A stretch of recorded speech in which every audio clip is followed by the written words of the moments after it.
ایک سوال آیا ہے کہ حکومت بہت سے کام ٹھیکے پر کرواتی ہے، جیسے پل بنوانا، سڑک تعمیر کروانا اور ہاسپٹل وغیرہ بنوانا۔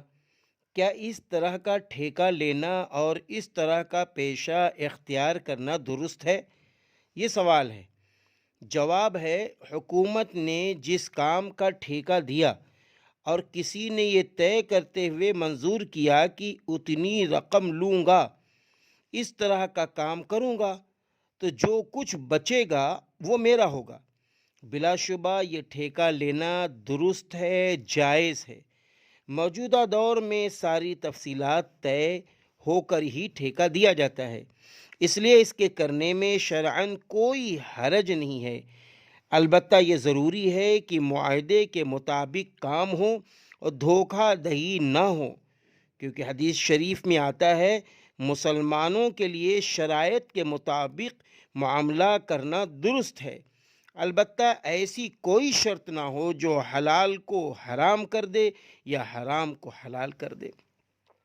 سوال ہے کہ ایک شخص نے اپنی زراعت کی زمین پیشگی کرائے لے کر 3 سال کے لیے دوسرے کو دے دی ہے، اور یہ طے ہوا ہے کہ 3 سال بعد زمین واپس ہو جائے گی۔ کیا زمین پر پیشگی کرایہ لینا، اجرت لینا جائز ہے؟ یہ سوال ہے۔ جواب: زمین کا جو لگان سالانہ عام طور پر ہوتا ہے، اتنی ہی مقدار کے حساب سے پیشگی کرائے پر اگر زمین دی جاتی ہے تو یہ درست ہے اور اسے پیشگی لگان کرایہ کہا جائے گا۔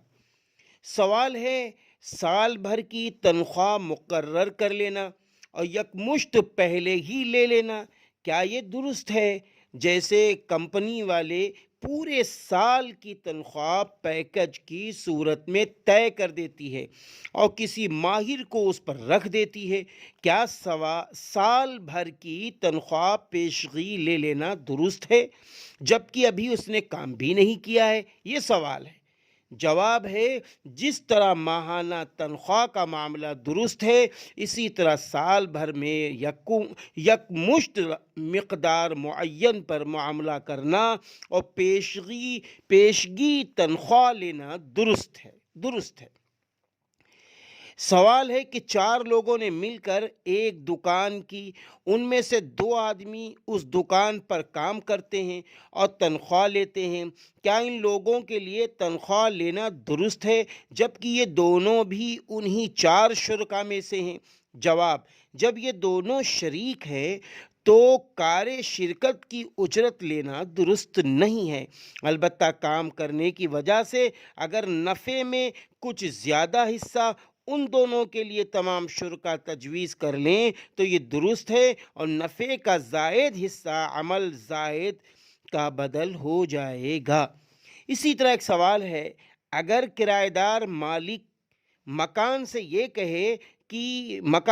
سے یہ کہے کہ جب تک ہم مکان میں رہنا چاہیں مکان خالی نہیں کرانا اور نہ کرایہ بڑھانا، یہ شرط اس لیے لگا رہا ہے کہ مالک مکان نے ان سے قرض لیا ہے۔ سوال یہ ہے کہ کرایہ داری میں اس قسم کی شرط لگانا کیا درست ہے؟